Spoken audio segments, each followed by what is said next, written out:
মোৰ লগত কৰ্মৰত কল্পনা উচ্চ বাইদেউ আৰু মোৰ অতিকে মৰমৰ ছাত্ৰ ছাত্ৰীসকল, আজি দিনটো আমাৰ আৰু এটা বিশেষ গুৰুত্বপূৰ্ণ দিন। একেৰাহে তিনিটা দিন আমি পালো, 13, 14, 15 তিনিটা দিনে গুৰুত্বপূৰ্ণ।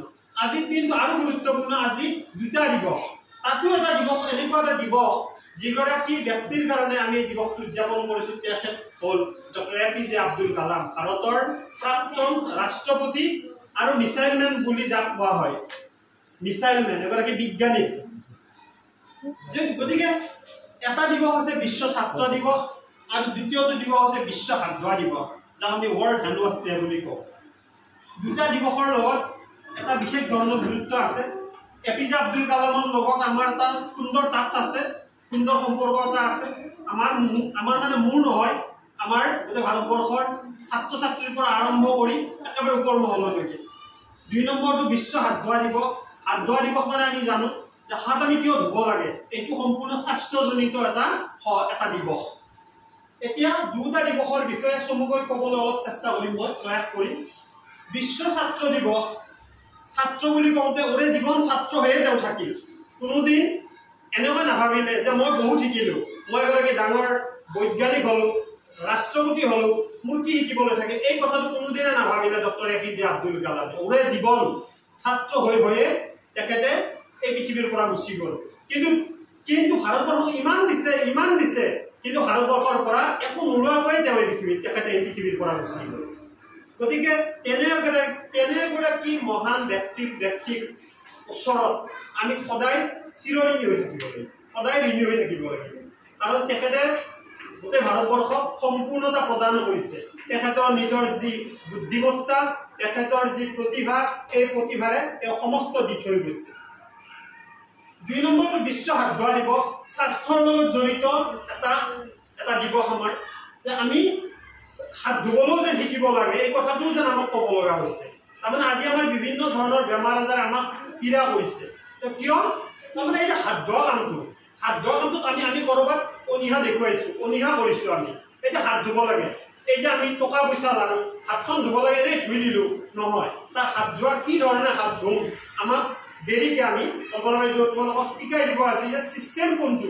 আমি হাত দুখন আমি লগাই কেনেকে ধুব লাগে, ভাত খোৱাৰ আগতে বা আহাৰ খোৱাৰ আগতে আমি হাত দুখন কেনেকৈ ধুই ল'ম, ধুই লৈ কিদৰে আমি আহাৰ গ্ৰহণ কৰিম।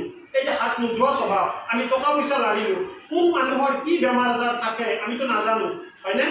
টকা পইচাখিনি আমি ঠিকে লাৰিলো, আমি সেই যিটো তেওঁ হয়তো আমি এইটো আচলতে কৰিব নাপায়, এই জিভা আৰু আঙুলি এইটো টাচ হৈ থাকে, আৰু সেইটোৰে আমি পইচা গণিলো, সেই পইচা আহি মোক দিলে বা তোমালোককে দিলে, বা এই বস্তুটো যিটো জিভা আৰু টাচ, জিভাৰ লগত যিটো আমাৰ ওঠৰ জিভাৰ থাকিলে টাচ হৈ পিনে, জিভাটো আমাৰ জিভাত এনিটাইম কিহেৰে ভৰ্তি হৈ থাকে, থুৰে হৈ থাকে।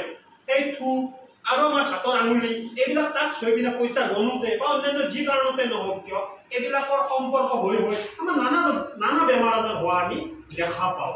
গতিকে আমি পৰিৱৰ্তন হ'বৰ হ'ল, সলনি হ'বৰ হ'ল, বাস্তৱ জগতত আমি চলিবৰ কাৰণে আমি পৰিষ্কাৰ পৰিচ্ছন্ন হ'ব লাগিব। কাৰণ আমি সদায় এটা কথা, মহাত্মা গান্ধীৰ কথাবিলাক মানি চলো যে পৰিষ্কাৰ পৰিচ্ছন্নতা আমাৰ মূল চাবি কাঠি বুলি কৈছে। পৰিষ্কাৰ হ'ব লাগিব। এতিয়া গাটো ধুলে পৰিষ্কাৰ নেকিবা, অকল গাটো ধুলে পৰিষ্কাৰ নহয়।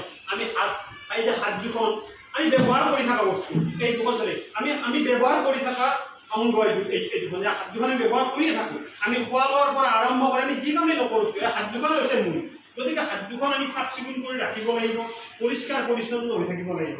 তো পৰিষ্কাৰ পৰিচ্ছন্ন হৈ থাকিব লগাৰ কাৰণে আমাৰ এই বিশেষভাৱে গুৰুত্বপূৰ্ণ হৈছে হাত দুখন যেতিয়া খাদ্য গ্ৰহণ কৰোঁতে আমি হাত দুখন ধুব লাগিব।